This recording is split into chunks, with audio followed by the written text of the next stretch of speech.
Real Talk features conversations with individuals from all over Shanghai. You can expect insightful, funny, crazy, and even vulnerable stories from both expats and locals who call Shanghai their home. Through these experiences, we'll get to explore the different aspects of Shanghai so that we can have a deeper understanding of our city.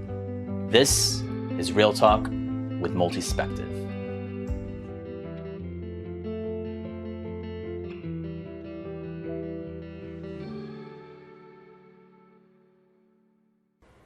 Anna Mueller has been working in the F&B industry for over 12 years now. She started her career here in Shanghai with the Michelin-starred chef restaurant by Jean Georges in Mercato in Shanghai for 9 years, and then moved on to working at the Muse Group as a director of operations.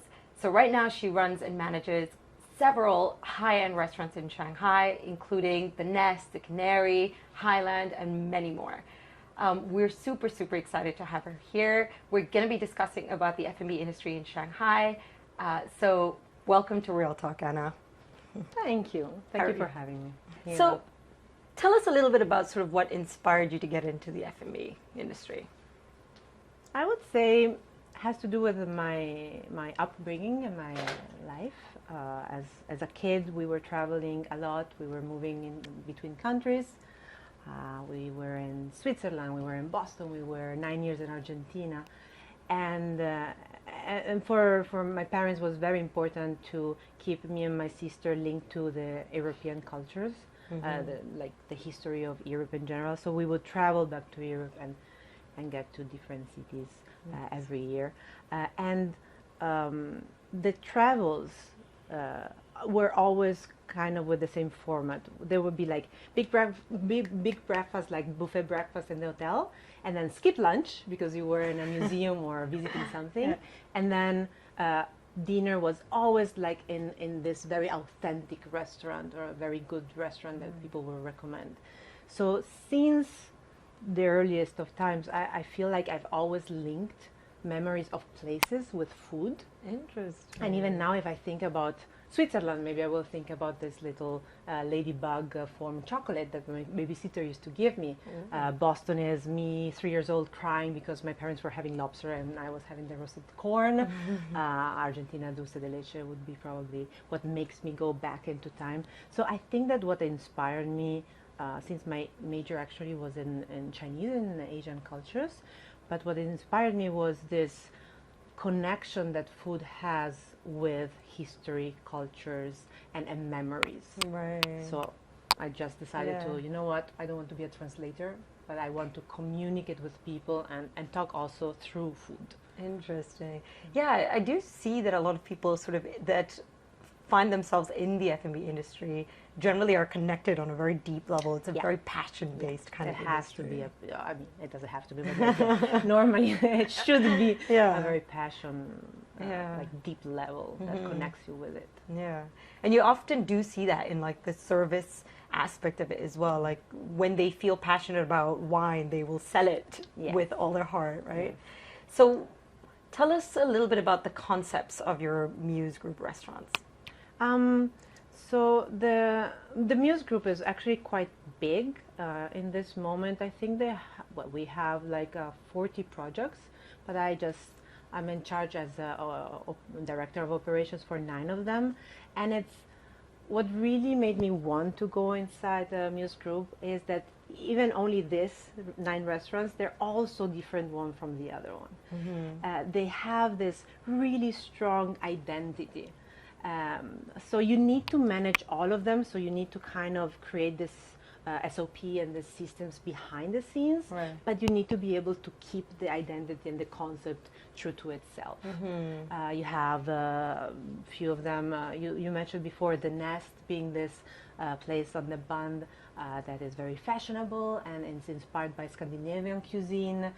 You have the Cannery that is more like family, pet-friendly, friends going to have a good time, very like laid back.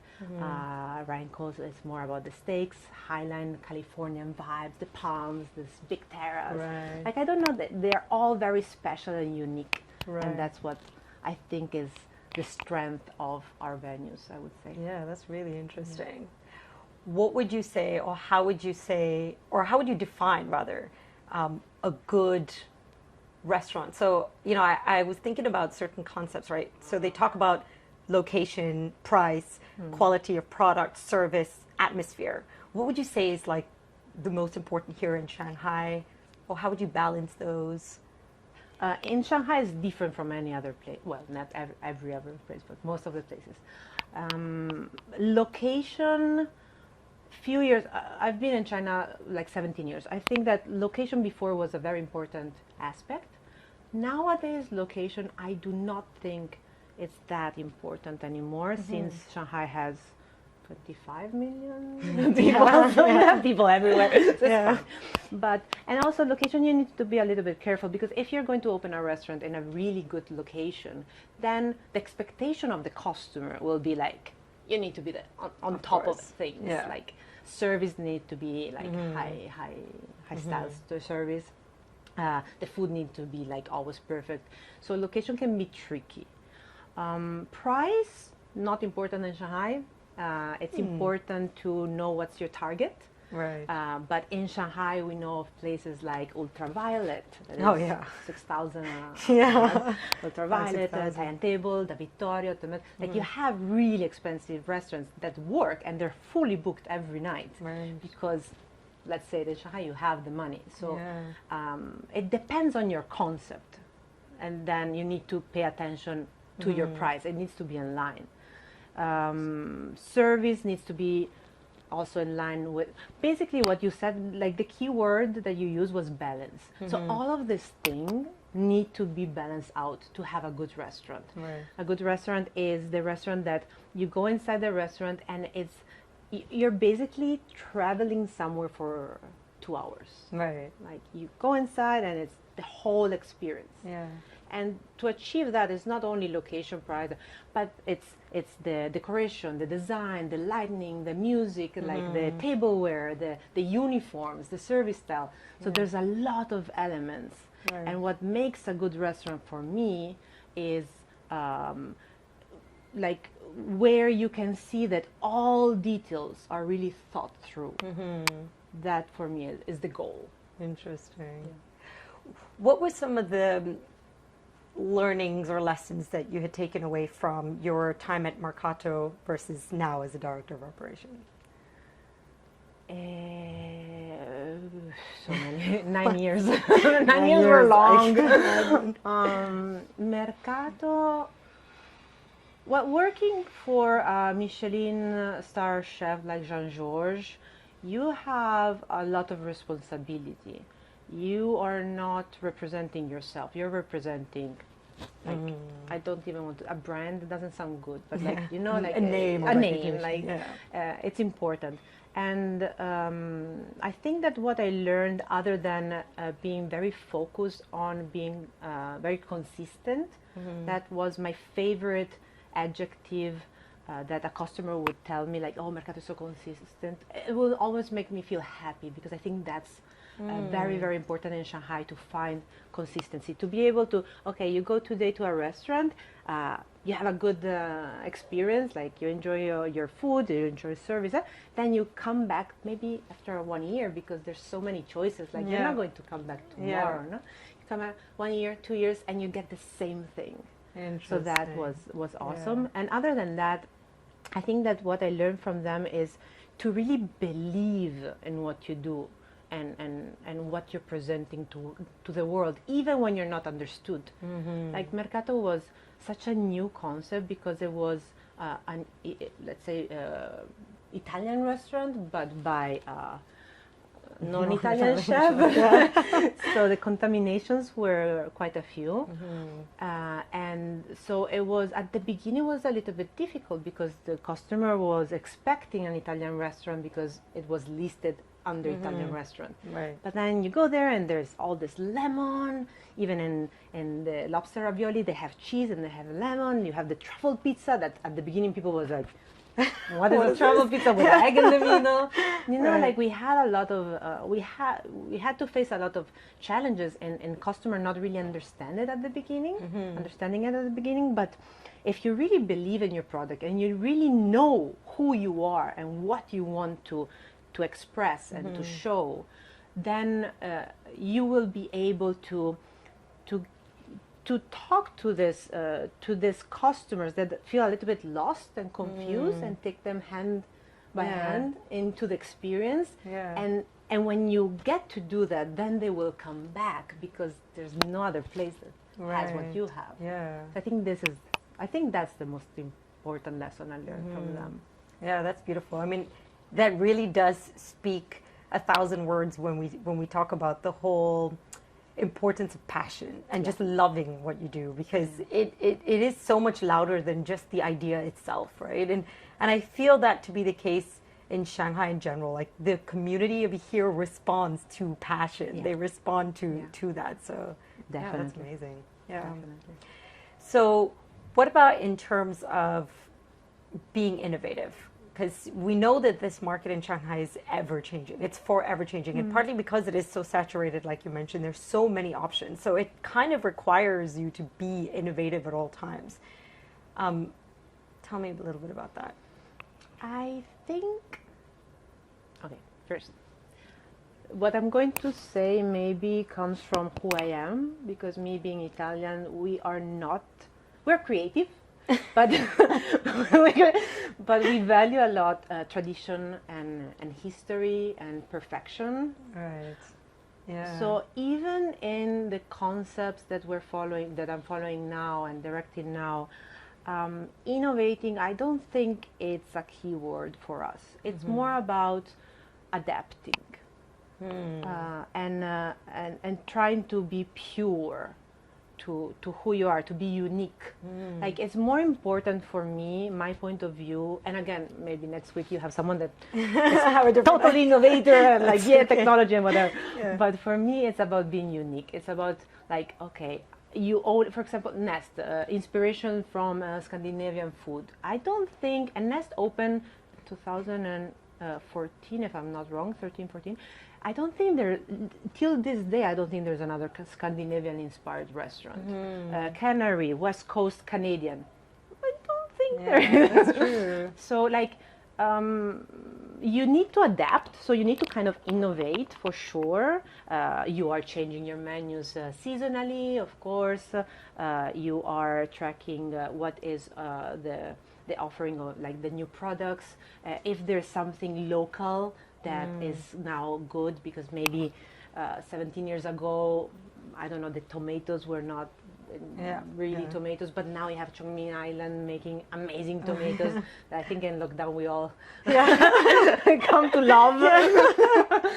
So adapting, and then you have FDA, the Food and Drugs Administration, that they constantly, they're changing the laws, they're prohibiting this product, that product. Oh, you should not use the imported one, you should do the local. So you need to adapt more than innovate, but always strive to be unique and strive to be like the best version of yourself. Yeah, that's a really good point.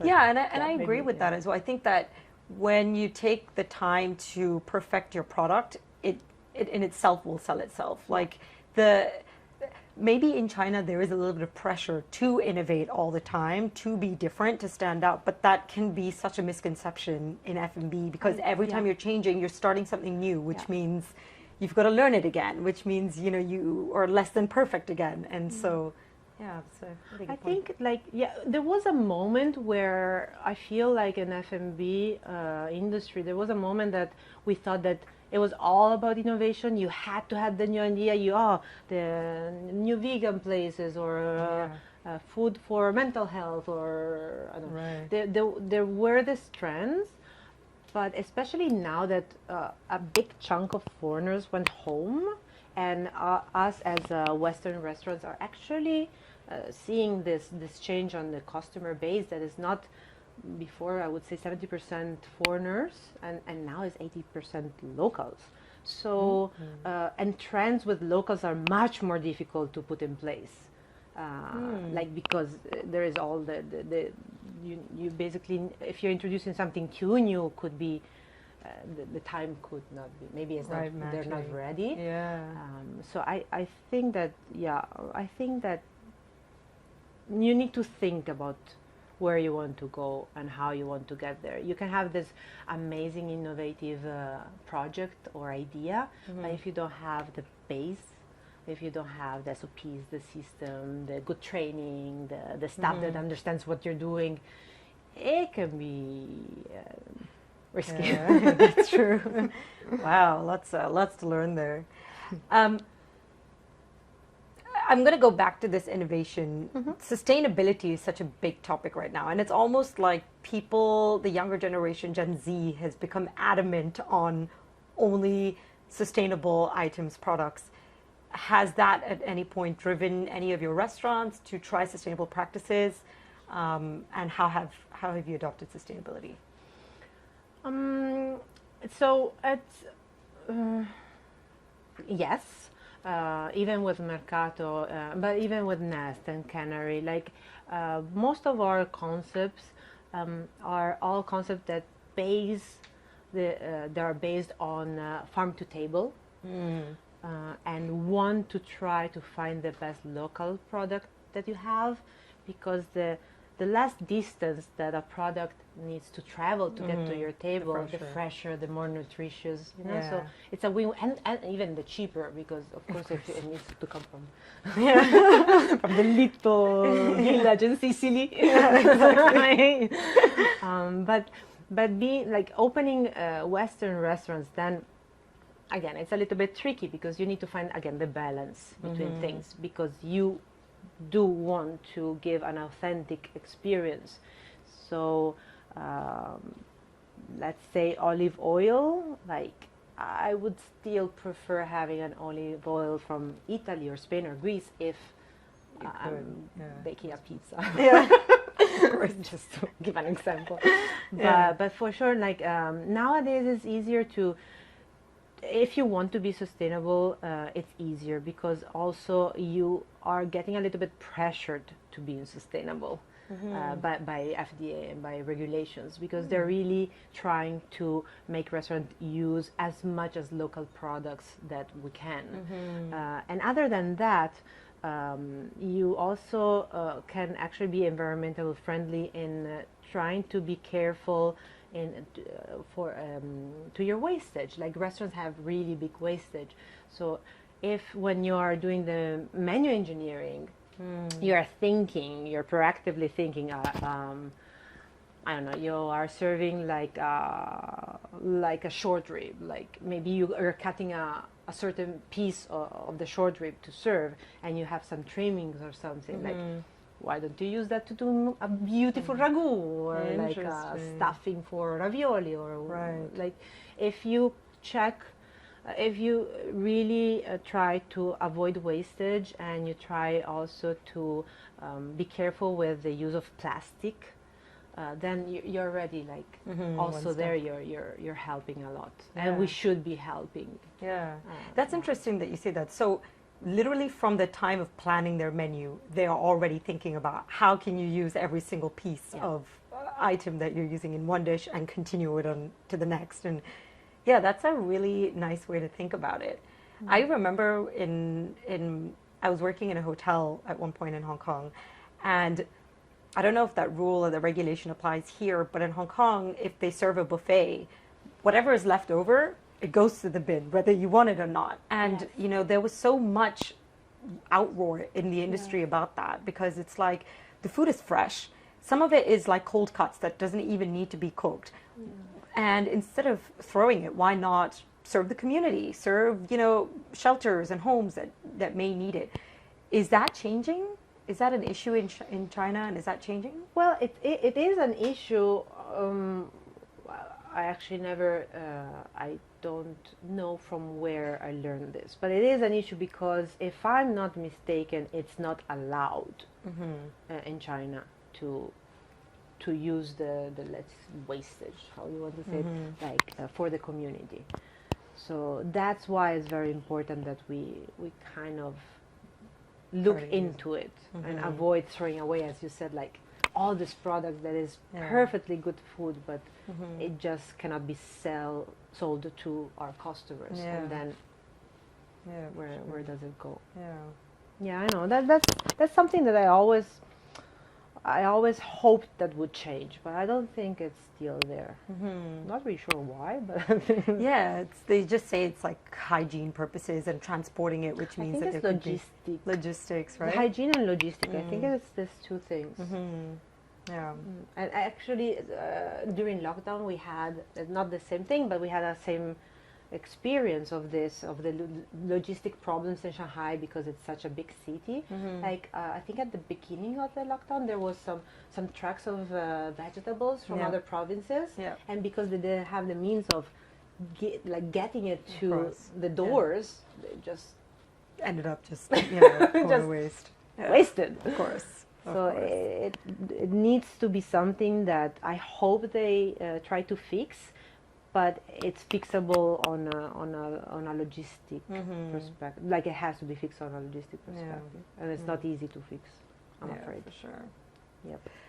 So post-COVID, like this is the hot rising kind of conversation now. Like post-COVID, people can go out. Da, da, da, da. What opportunities do you see here on out for the F&B industry? Opportunities is a big word. Opportunity. Yeah, because I mean, there's been so much just like, I wouldn't say negativity, but just like things are shutting down, companies are moving out, people are sad, da, da, da. But now that the cities open up, things are looking up for people, and I would imagine like as an organization, to look at these difficult times as, okay, how can we take advantage? How can we find small opportunities in this and grow our business? How can we find that one little loophole that we can, enter? Well, depends on which point of view we're talking about opportunities. I would say that opportunities, well, a good thing, a benefit from this would be that we're paying more attention on sustainability because we learned like having everything blocked from outside, like we kind of learn what kind of produce we can get locally, like from China, from Yunnan, from Anhui, like from Chongming, like. So I would say that there is opportunity to rethink to menus and to product use. On another perspective, then like there are like the deliveries are surely an opportunity because at the beginning of times you only had Sherpas. And then you had Ulema, and then you have Meituan, and then lockdown brought us with this group buys and with new mini programs. So if there are a lot of these ghost kitchens, like we kind of realize that you don't need to have a real restaurant. Like you can just have a kitchen, cook food, and deliver it. And maybe this will be again a trend that we could have is the ready meals. Ready meals. That's ready meals. Yes? Yeah. That I think I remember that there was a moment. I don't remember which year. Maybe 2015, 16. There was a moment where you had some apps, you had some new companies that were trying to do this ready meals and this like weekly plans. And but I kind of feel like they collapsed. Like they didn't really have a following. But after this, we could start thinking about that again because people understood like, like I'm fine staying at home. I'm fine like half cooking. No, that's really true. And I think that like, I remember when I saw like these apps in the US, it just exploded. And when it did, it just became a thing. And it didn't become a thing. In the US? No, here it didn't become a thing. Here, for some reason, it never did. And I wonder, I think like, that also inspired people to think of healthier options, healthy meal plans and stuff. And I think that this lockdown is going to bring rise to that again. Like people have been cooking at home, so they're like, oh, well, I can make healthier alternatives, and sort of knowing what's going into their own food, being more aware and conscious of like, everything that goes in their own food is going to start this whole kind of trend of healthy eating.